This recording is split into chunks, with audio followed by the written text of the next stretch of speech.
What's up, nerds? It's your boy, the OGGM. What's up? Hey, it's Wednesday. It's about 8:30 in the morning. It's the 24th day of August 2022. It's 64 degrees and cloudy here at Site B. I am recovering from a horrible migraine last night, and I'm once again joined by the Minecraft cat, Steve the cat, who wants you to subscribe to my vlog. It's Wednesday, so it's time to take a look at all the Kickstarter crowdfunding projects that are coming to an end this week, and with my usual snarky judgment on whether I think they're worth your money or not. Probably get in trouble for that someday, but right now, I'm still going to be harsh on these things, even if it's unnecessary, because it's your money, and money is tight, and, if I think a game is worth your money, I'll let you know, and if I don't, I'll let you know. But at the end of the day, you are also capable of making your own decisions and not listening to me because I'm an idiot and you shouldn't listen to me. So if any of these sound like something you want to invest in, go ahead and invest in them. Support a small press publisher. And hopefully your project will be kickstarted. Okay, enough blabbing. Let's get on with the show. From Unlikely Heroes 2, spelt T-O-O, which means I guess there's another company out there called Unlikely Heroes 2 using the number 2. Or maybe there was a video game or something. I mean, that sounds like a Japanese role-playing game name. So, yeah, maybe. We have The Sundering for Dungeons & Dragons 5th edition. This is a source book and a module together. $50 is the most popular pledge. It's brought to you by Hannibal Taboo, one of the workers of War Machine, and who works over at Top Cow.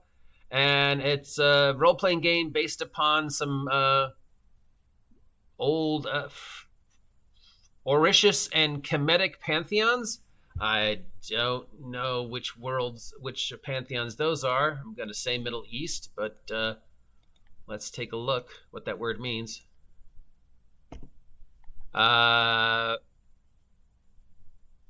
Egyptian. So I guess it's Egyptian themed based upon the artwork. Yeah. So the nation between our feet, the Sundering.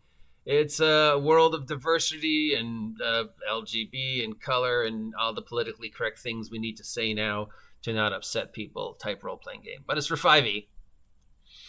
From Wythe Marshall, spelled M-A-R-S-C-H-A-L-L, we have The Still Fleet. This is an original system. $70 is the most popular pledge. It explores spaces capitalism 300 years in the future, where humans and aliens have expanded and are exploring and, they're encountering horrors in space and stuff like that. Horror in space seems to be a big subgenre over the past 2 years. Thank you, Mothership. My copy is on the shelf. From Nightball Games for Morkborg, we have Demon Dog. $26 is the most popular pledge. And this is a expansion / upgrade for Morkborg setting, where it's sort of a violence punk grimdark campaign about a character who has made the deal with unnatural forces is now set back onto the world to live out those requirements of the unnatural forces that they made their deal with. So yeah, just punk violence with a tinge of humor and supernatural. Well, it's more Borg, so it could be good. Then we have Under the Autumn Strangely from Gran Getz, which is a RPG for $15. I love the name. I don't know anything about this game, but I love the name. Under the Autumn Strangely, considering how much I love autumn and love Halloween and love creepy horror over bloody horror. And Haunted Mansion is my favorite ride at Disneyland. Yeah, I love the name. Yeah. So what is it? It's a horror game about pastoral horror and winding dirt roads, creaky fields, dirty white clapboard fences, and forests that block out the sun, and the feeling of being lost. That just gives me those images I love right there. I mean, it might be a horrible game, but I love the imagery. It's got that tale from the loop, last summer of childhood, the perfect autumn afternoon with just a tinge of creepiness feel to it. So even if it's a crappy game, I don't know. It's got a very visual feel to it. So that one, I don't know. I mean, I'm on the fence about that one because I love the feel of it, but I don't know if it's a good game. Of course, I bought Tales from the Loop for the art. So from Black Box Game, we have Tales from the Dungeons for D&D 5th edition. This is an RPG zine. Minimum most popular pledge is $1. It's 28 pages of new monsters for 5e, because if you don't have enough monsters by now and you don't have the imagination to make your own, here's another book. But for $1, you can't go wrong. From Goblin Archives, we have Tales from the Void, a liminal horror anthology. Liminal horror is the name of a role-playing game. And liminal horror, liminal perception is a thing that's becoming really big now in the internet and creepypastas. If you haven't heard the word yet of liminal horror or liminal perception, or if you haven't heard about the back rooms. So yeah, it's hard to explain what liminal horror is, but basically it's the horror of being someplace where everything looks exactly the same, and sort of that feeling like you're not in this world. And if you've never seen the back rooms YouTube stuff or the back rooms video game stuff, yeah, it's really weird. It's really creepy. It's strange. It's sort of off-putting because it's so familiar. You know, the best way to describe it is like, imagine you're standing in an office hallway, and every door looks exactly the same. The walls are all the same color. The floor is the same color. The light is that just sort of that off neon light. And they're all paced exactly the same. And no matter how far you walk down that hallway, everything looks exactly the same. That's the best way to describe liminal horror, and that's a bad way to describe it. So anyways, here's a role-playing game trying to capture the feel of that from Goblin Archives. It's $9. I don't know if you can capture the feeling of liminal horror and liminal perception in a role-playing game, even though liminal horror is all about perception, but it's a very visual thing. I can't just describe to you, long hallway, looks exactly the same. And it won't give you that same sense of just sort of unease that the Backrooms does. So yeah, but $9, I mean, okay, you can't go wrong for $9. From Gaming Ballistics for the OSE, OSR, we have a series of adventures called Old School Solo Adventures. These are solo / choose your own adventure types of things for the OSR, Old School Essentials. $50 is the most popular pledge. So for those days when you can't find anybody else to game with and you don't want to turn on a video game, now we also have a bunch of solo adventures for the OSE / OSR. $50 does seem a little pricey, though.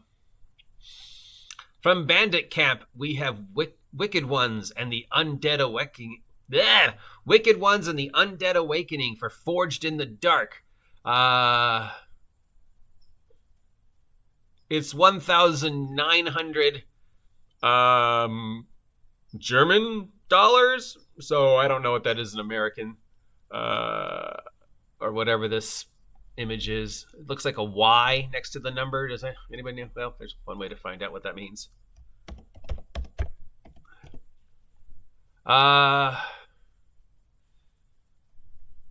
So it's 1,900 yen, if I'm reading this correctly, which converts to $2,770.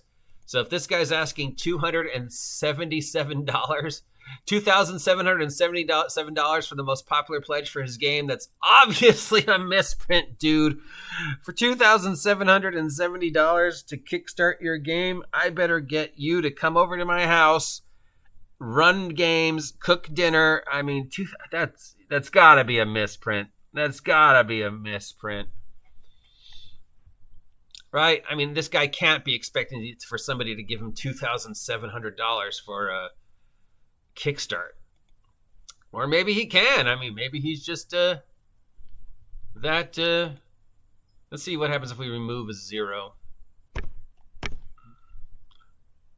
Yeah, if you remove a 0, it's $27. So maybe he just added too many zeros.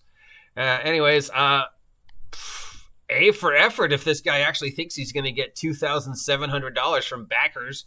So yeah, way to go, dude. If you actually think you're going to get it, you get my thumbs up for the week. Because the balls on that guy. All right, so going through this week's thing, Middle Eastern Egyptian theme for 5e. It's been done. Another space horror, Space is Dangerous. It's been done. Punk action, grim humor, dark combat for Mork Borg. $26 seems pricey for Mork Borg. Under the Autumn Lonely, $15. I don't know anything about this, but I love the name and I love the idea. But I don't know if you can capture it in a role-playing game. $1 for a 5e Book of Monsters. Yes, why not? The Liminal Horror one for $9. I mean, the price is reasonable, but I don't think you can do Liminal Horror in a role-playing game. $50 for some solo adventures for the OSE. I mean, as much as I want to support the OSR, it's not worth it. $2,770 for Wicked Ones. Yeah, I mean, how can I not recommend this game? I mean, the balls on this guy if he actually thinks people are going to give him $2,770 for a Kickstarter. Yeah, but it's a misprint, and he really meant 27, not 2,700. Yeah. Anyways, that's it for today. If any of these Kickstarters sound like something you want to invest in, head on over to your favorite Kickstarter and check them out. I mean, if worst comes to worst, get the one for $1.